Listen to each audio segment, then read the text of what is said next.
This story is based on a true incident faced by one of our Broccoli fam subscribers, Andrew. He works as a delivery pizza person, and he's seen some crazy shit. He says that this one incident was the top crazy thing he'd witnessed in all of his years of delivering pizza. It was the summer before my senior year in college, and I was working late shifts at Tony's Pizza Shack to save up for tuition. The job wasn't glamorous, but it paid the bills and offered a front row seat to the weirdness of a small town. Most nights were uneventful. A few cranky customers, kids playing pranks, or couples arguing over toppings. But one night an order came through that would haunt me forever. The ticket read, House on Barlow Street, 4 large supreme pizzas, 2 garlic breadsticks, and 6 2-liter sodas. A hefty order, but not unheard of. What raised my eyebrows was the note. Use side door. Knock twice. I glanced at my coworker Jenna. You ever delivered at Barlow Street? I asked. She wrinkled her nose. Avoid it like the plague. Heard it's full of squatters and weirdos. I shrugged. It was my turn to take the next run. Grabbing the pizzas, I loaded them into the back of my aging Civic and set off into the humid night. Barlow Street wasn't a neighborhood. It was a forgotten strip of decrepit houses. Most windows were boarded up, the yards overgrown with weeds. The house at 1213 Barlow was no different. The porch sagged dangerously, and the siding peeled off old paint like a canvas. The side door was barely visible under the tangled mess of ivy. Balancing the stack of pizzas, I knocked twice as instructed. Moments later, the door creaked open, revealing a man in his 40s, thin as a rail, with sunken eyes that darted nervously. You're late, he said, his voice gravely. Traffic, I lied. That'll be 6285.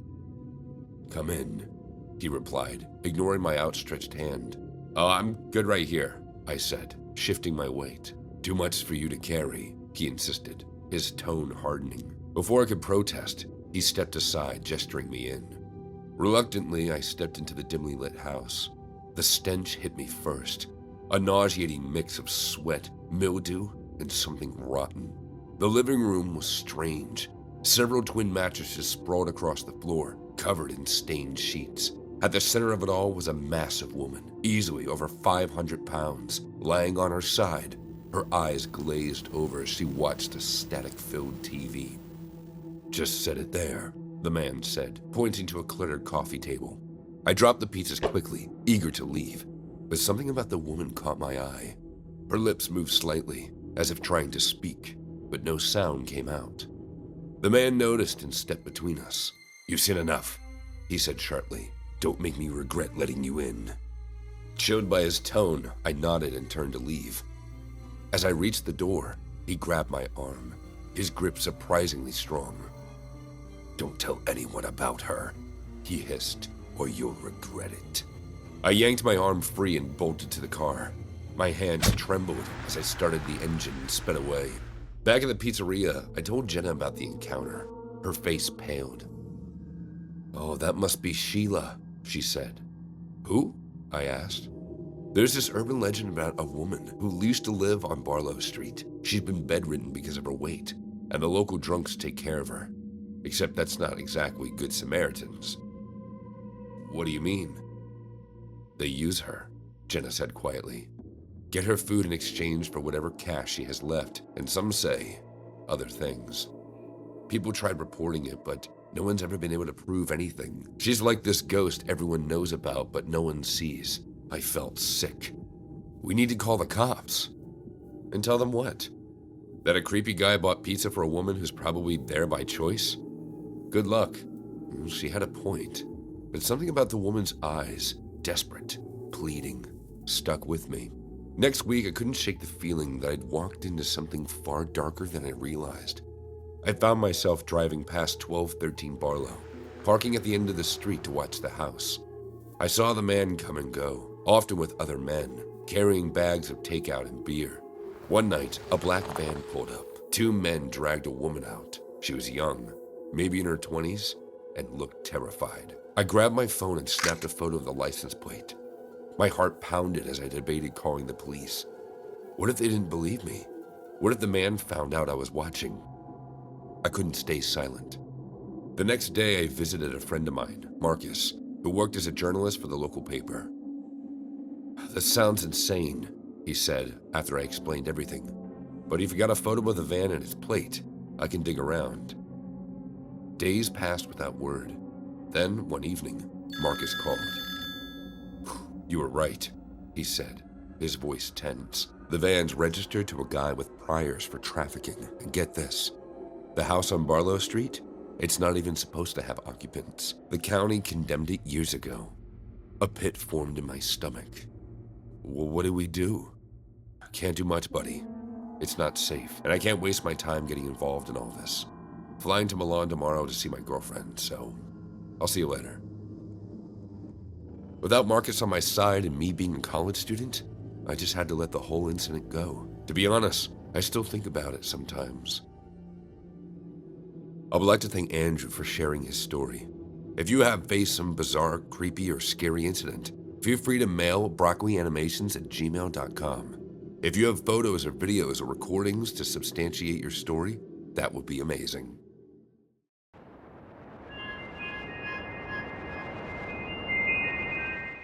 This story is inspired from a true incident which happened in Oklahoma. A video showing Bigfoot resting against a tree went viral, spreading curiosity and widespread panic among the people. More about it after the story. My best friend John and I always pulled pranks together. We'd been doing it since high school. At first, it was just little things, like moving all the desks from our classrooms and putting them out on the football field. That was a good one. But over time, our jokes got more elaborate. Right before graduation, we stole 3 sheep from a nearby farm and let them loose in our school. We painted numbers on the side of each sheep, 1, 2, and 4. That way, everyone thought there was an extra sheep wandering somewhere around the school. The principal canceled classes and spent all day looking for a 4th sheep that wasn't there. Genius, right? You'd think we'd grow out of this after we graduated, but we really didn't. John and I pulled a bunch of even bigger pranks throughout our small town, and we never ever got caught. Last summer, John called me up, saying he had the best idea yet. I rushed over to his trailer and saw an extremely realistic-looking Bigfoot costume. John had ordered it on eBay. He had 2 of them, actually. A bigger one for him because he was taller, and a smaller one for me. His plan was to wander around the town at night, mostly parks and neighborhoods on the edge of town. We'd stay long enough for people to spot us, and then run away if anyone got too close. It was a huge success. After about a week, people were posting on Facebook about the Yeti sightings. By the second week, someone had finally gotten a video of me in the costume. It was from a distance, so the video wasn't great, but it really riled people up. Now there was proof that Bigfoot was terrorizing our town. For weeks, things kept getting crazier and crazier. 2 different YouTube channels did reports about us. Most people knew that it was just a prank, but that didn't stop people from having wild conspiracies. After a while, it got a little repetitive.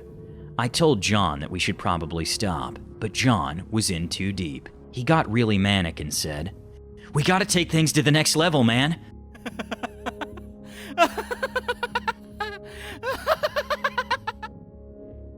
I didn't know what that meant. That night, he took his suit and entered my neighbor's yard. This time, he didn't just walk around. He absolutely trashed the place, breaking the fence, tearing up an inflatable pool, throwing trash everywhere. My neighbor had a camera on his porch, so all the destruction was caught on video. He even brought a lawn gnome back with him as a little trophy. As soon as I saw the footage online, I called John up and told him I was out. I didn't want to be a part of this anymore. Dressing up like Bigfoot was one thing, but I didn't want to destroy property and steal stuff. That was illegal. He got angry at me, but eventually he listened to reason. "All right, man. Let's take a break for a month and then talk about it again." But he didn't take a break. He went out again the next night and broke all the windows of a church. People got really upset over it. There were protesters outside the church the next day, carrying signs and stuff. Pretty much everyone knew that it was just a guy in a suit now, so the fun was gone. I was so upset that I refused to talk to John. He tried to call me a couple times, but I didn't answer. Another week went by, and his pranks got even worse. They weren't even pranks anymore. They were just vandalism. He broke into houses and stole things. He tried to light a restaurant on fire. Worst of all, he kidnapped a woman in her driveway in the middle of the day, just snatched her up in some van that he didn't even own, and drove her to the next town over. She ended up escaping and running straight to the police, but she couldn't identify John because he wore the suit the whole time and didn't say anything. That was the last straw. Even though John had been my best friend since kindergarten, I had to turn him in. I started to drive to the police station, but about halfway there, I chickened out and drove to John's place instead. I wanted to give him one more chance. When I got there, John was in a total panic. He was pacing around the room and talking to himself. I told him that he needed to turn himself in. "It's not me, man. You gotta believe me. Some psycho's trying to frame me." He said that he hadn't worn his suit since the last time we talked. Someone else must have ordered the exact same suit from eBay. He sounded like he was telling the truth, but I'd seen the camera footage. I knew it was him. He begged me to help him prove his innocence. I agreed. But when he went into the other room, I called 911 and told them to come over. When the police arrived, John tried to make a run for it. The cops tackled him to the ground and started searching the house. Right away, they found our 2 Bigfoot costumes, plus the lawn gnome he'd stolen. They had all the evidence they needed to arrest him, but they didn't just arrest him. They arrested me too. There were 2 costumes after all. Plus, John kept screaming that it was my fault, that I was the one who set him up. Thankfully, they put us in separate cop cars. Otherwise, I would have attacked him in the back seat. God, I was furious. At the police station, we got interviewed separately. I confessed to wearing the costume at first, but I placed the blame for all the illegal stuff on John. I was certain that he was doing the same thing to me. We ended up getting locked up together as we waited for trial. Neither of us said anything to each other. I'd be happy if I never talked to that jerk again. We didn't have money for bail, so we were stuck behind bars for 2 nights. It was miserable, especially because I was so angry at my former friend. Then on Monday morning, an officer came and released us. He said that the real Bigfoot had kidnapped another woman while we were locked up. The police were still figuring stuff out, but it looked like the guy had seen footage of our prank and decided to order an identical costume so he could commit crimes and have us to blame. With our help, they were able to track down the eBay seller, all the way in Virginia, by the way, and collect evidence of the real criminal. I guess it worked out okay for John and me, but we're still not talking to each other. I'm still mad that he tried to pin things on me, and I guess he's mad for the same reason. Whatever. It's time to grow up anyway. I'm not gonna pull any pranks ever again. In the true event, a viral video purportedly showing Bigfoot resting against a tree in Oklahoma's parallel forest was revealed to be part of an advertising campaign for the Bigfoot Head Shop in Lawton. The video, posted by user E_manalfaro, garnered over 1.2 million views and sparked widespread debate about its authenticity. Many viewers noted the creature resembled a costume from a Jack Link's beef jerky commercial, leading to skepticism about the video's legitimacy.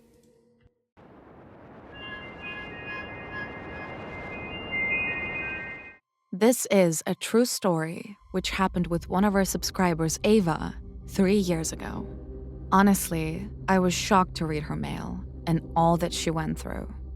When I offered my friend Melissa a place to stay after her engagement with Greg fell apart, it felt like the right thing to do. She'd been my closest confidant since high school. If someone had told me then that she'd nearly destroy my life, I'd have laughed in their face. The first few weeks were fine. Melissa would sit on the couch, chain-smoking and binge-watching crime dramas, while I worked double shifts at the diner to keep the lights on. She promised to look for a job, but her efforts were half-hearted at best. I let it slide, telling myself she just needed time to adjust. After all, she'd been through a rough breakup. Everyone deserves a little grace, right? Things began to change when she started dipping into my stash of cigarettes. Then it was the food. I'd come home exhausted, hoping for leftovers, only to find the fridge empty. One day, I found her lounging in her pajamas, sipping on what I'd thought was the last can of beer. Melissa, seriously? I said, trying to keep my voice steady. That's the third time this week. Can you at least leave something for me? She waved me off, laughing. Relax, girl. It's just beer. I'll replace it. But she never did. The final straw came when I noticed my stash of emergency cash missing. It wasn't a lot, just a couple $100 I kept in a shoebox under my bed. But it was enough to set off my alarm bells. When I confronted Melissa, she denied everything. Her indignation was so convincing that I almost believed her. Why would I steal from you? She spat, tears brimming in her eyes. I'm your best friend. How could you ever think that? I wanted to believe her. I really did. But the next day, I got a call from my boyfriend, David. She's here, He said, his voice low. she showed up drunk, said you'd kicked her out. She had cash on her, said it was yours. I could feel the blood draining from my face. David, tell me you didn't let her in. There was a long pause. I couldn't just leave her on the street. She said she had nowhere else to go. When I came home that night, Melissa was gone. She left a note on the coffee table. I miss my family, so I'm leaving to be with them. Everyone is better than you. It felt like a slap in the face, but at least she was out of my apartment. Or so I thought. A month later, she called me out of the blue. Her voice was cheerful, almost giddy. I'm pregnant, she announced. Congratulations, I said, trying to muster some enthusiasm. That's great news. I assume Greg would be thrilled. She laughed. You'll never guess who the father is. My stomach dropped. Melissa, don't. It's David, she said, her voice dripping with smugness. I couldn't breathe. You're lying. Why can't you be happy for me instead of being a jealous bitch? I hung up on her. For days, I couldn't think straight. The betrayal was so complete, so absolute, that it felt like the ground had been ripped out from under me. But the worst part was yet to come. 2 weeks later, David confessed. It was a mistake, He said, tears streaming down his face. I was drunk. She was there. I'm sorry. I kicked him out that night. The sight of him made me sick. Ava told me that this event in her life left her broken and significantly reduced her trust on relationships and people in general. For the next 2 years, she avoided making new friends or entering a serious relationship. But as they say, good things come to good people. Ava is in a much healthier relationship with a new guy.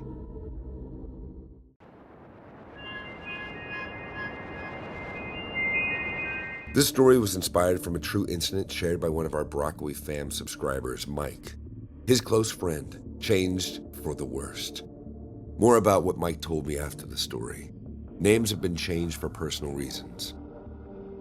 It had been over a year since I'd last seen Eric. We used to be close friends. The kinds of friends that we would pick up right where we left off, but time and distance had chipped away all of that bond.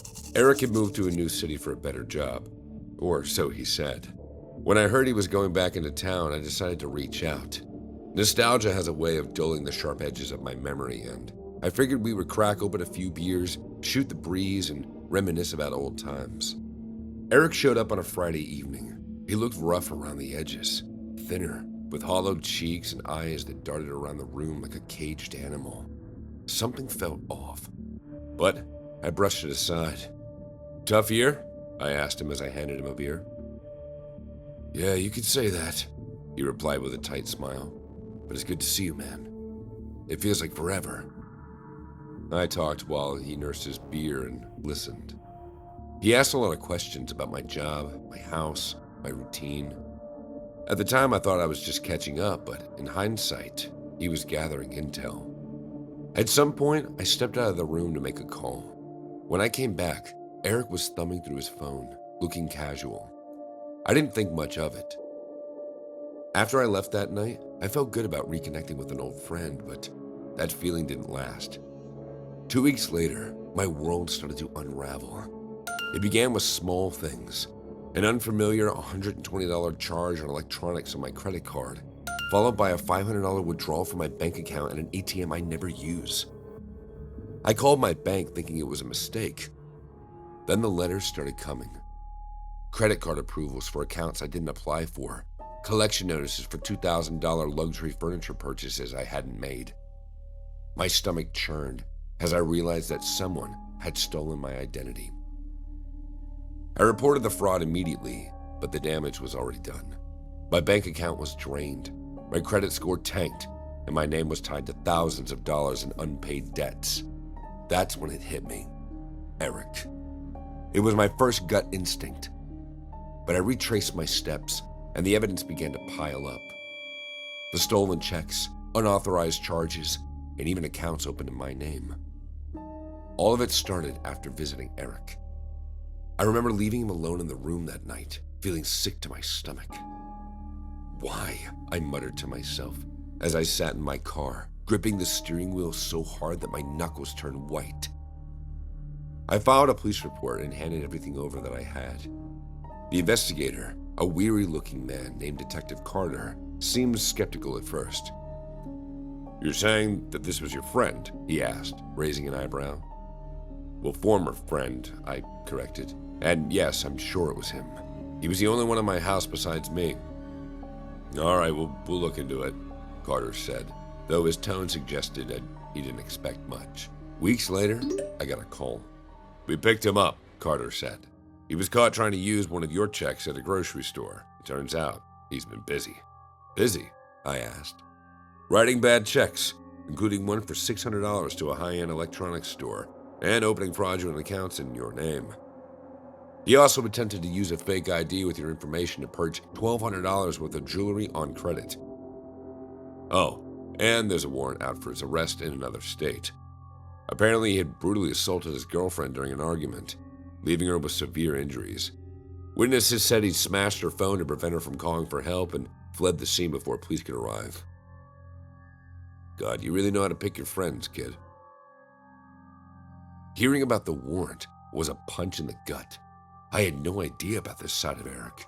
We weren't close like we used to, but this? God, I felt like I didn't know him at all. Eric pleaded with me after his arrest. He called from jail, his voice dripping with desperation. "Listen, you gotta help, man. Drop the charges. I messed up, okay? But friends forgive each other, right?" I laughed, not out of humor but disbelief. "Forgive you? Eric, you ruined my life. It's gonna take me years to fix this mess, and you just want me to let it go?" "Look, I'll make it up to you," he said, his tone almost pleading. "I swear I'll pay you back." "No, Eric. No, you need to take responsibility for what you did, and that means facing the consequences. I forgive you, but I'm not saving you from this." Eric was sentenced to 15 months in prison. The court tacked on additional time for the warrant he'd been dodging. During the trial, I learned just how far his deceit had gone. He'd been using my identity to fund a gambling addiction and pay off debts to some unsavory characters. It was a sobering reminder of how little I truly knew him. In the real-world incident, Eric is still missing. He not only caused Mike huge financial losses, but also trust on the people had gone down significantly. In his email, Mike also asked me how he should go about rebuilding his life. This incident made him a cynical person. Do you have any advice, Broccoli fam?